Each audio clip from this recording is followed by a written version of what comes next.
Hello, ఆ, ఇక్కడేం చేస్తున్నారు? సారీ అండి, కావ్య బెడ్రూమ్ అనుకొని మీ బెడ్రూమ్ లోకి వచ్చా. ఇది కావ్య బెడ్రూమే. కావ్య బెడ్రూమ్ లో మీరేం చేస్తున్నారండి?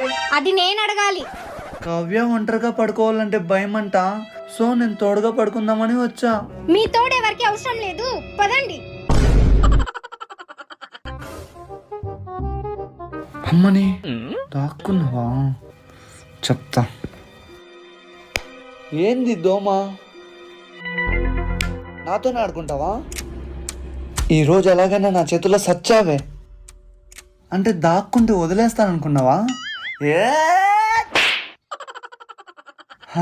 సచ్చింది పెద్ద దోమ. ఈ దోమ ఇంకా సచ్చినట్టు లేదా?